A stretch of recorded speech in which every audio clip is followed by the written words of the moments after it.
Congress TRS రెండింటి మధ్య ఉన్న సంబంధం వీణా వాణిల సంబంధం. ప్రపంచంలో ఉన్నటువంటి ఏ డాక్టర్ కూడా ఆ వీణా వాణిల విడదీయలేకపోతున్నారు.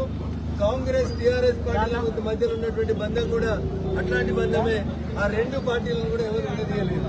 ఒక మంచి పాలన రావాలంటే, ప్రజలకు మేలు జరగాలంటే, నర్సాపూర్ మున్సిపాలిటీలో అభివృద్ధి జరగాలంటే అది కేంద్రం ఇచ్చేటువంటి నిధులతోటి నరేంద్ర మోడీ గారి నాయకత్వంలోనే జరుగుతుంది తప్ప ఒకసారి 2 సార్లు 3 సార్లు 4 సార్లు 5 సార్లు ఎమ్మెల్యేలై మంత్రులై అవసరాల కోసం పార్టీలు మారుకుంటూ పోతున్నారు తప్ప నియోజకవర్గంలో మార్పు రాకపోవడం అనేది బాధాకరమైనటువంటి విషయం. ఇకపోతే టీఆర్ఎస్ పార్టీ నుంచి ఇక్కడికి ఒక ఆయన ఇన్ఛార్జి వచ్చాడు. నా మీద ఎంపీకి పోటీ చేసినప్పుడు చెప్పిండు, నా దగ్గర బాగా సూట్ కేసులు ఉన్నాయి, నేను సూట్ కేసులతో ఎలక్షన్ గెలుస్తా అన్నాడు సారు. 200-300 కోట్లు ఖర్చు పెట్టిండు.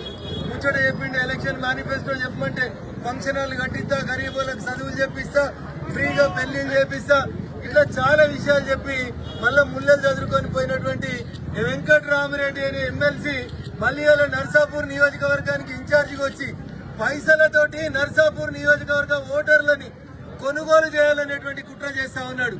నర్సాపూర్ నియోజకవర్గ ఓటర్ మహాశైలకి నేను సవినయంగా చేసేటువంటి అప్పీల్ ఒక్కటే, ఈ సంచులు సూట్ కేసులు రింగ్ రోడ్స్ చుట్టుపక్కల చేసేటువంటి వ్యాపారాలకు పనికొస్తాయి తప్ప నర్సాపూర్ డెవలప్మెంట్ కి ఏ రకంగా కూడా వాళ్ళు ఉపయోగపడరు.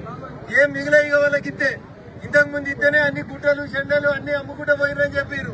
మళ్ళోసారి ఇస్తే ఈడున్నటువంటి సర్కార్ ఆఫీసులు కూడా అమ్ముకొని కాంప్లెక్స్లు కట్టుకునేటువంటి పరిస్థితి వస్తుంది. అందుకని నీతికి నిజాయితీకి మారుపేరుగా నిలబడేటువంటి భారతీయ జనతా పార్టీ కార్యకర్తలు నిస్వార్థంగా పనిచేస్తారు. కాబట్టి నిధులు రావాలన్నా, నర్సాపూర్ అభివృద్ధి జరగాలన్నా ఒక్కసారి భారతీయ జనతా పార్టీకి ఈ మున్సిపాలిటీలో అవకాశం ఇవ్వమని చెప్పి సవినయంగా వేడుకుంటా ఉన్నాం. 2 ఏళ్ల కాంగ్రెస్ పాలనలో వీళ్ళు నోటీస్ ఇస్తారు, వాళ్ళు నోటీస్ తీసుకుంటారు. నేను కొట్టినట్టు చేస్తా, నువ్వు ఏడిచినట్టు చేయి.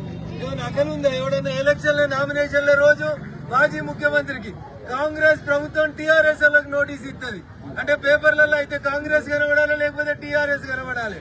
పట్టణాలలో భారతీయ జనతా పార్టీకి రోజు రోజుకు పెరుగుతున్న ఆదరణని దృష్టిలో పెట్టుకుని వాళ్ళిద్దరు ఆడుతున్నటువంటి ఒక నాటకం. ఆ సిట్టు తోటి ఏం కాదు, ఆ టెలిఫోన్ కుంభకోణంలో కాంగ్రెస్ కి ఎవరిని అరెస్ట్ చేయడం చేత కాదు. కాబట్టి ఒక్కసారి ప్రజలారా ఆలోచించండి. నేను మళ్ళీ చెప్తున్నా, ఒక నాణానికి బొమ్మ కాంగ్రెస్ అయితే వరుస టీఆర్ఎస్. ఒకసారి వాళ్ళు అటు పోతురు, ఇంకోసారి వీళ్ళు ఇటు వస్తున్నారు తప్ప ఇంకోటి మార్పు లేదు. అందుకని భారతీయ జనతా పార్టీ కౌన్సిలర్ అభ్యర్థులను ఆశీర్వదించి ఈ మున్సిపాలిటీ మీద మా జెండా ఎగరేసేందుకు అవకాశం ఇస్తే ఖచ్చితంగా గత 2.5 దశాబ్దాలుగా జరిగినటువంటి మార్పుని నర్సాపూర్ మున్సిపాలిటీలో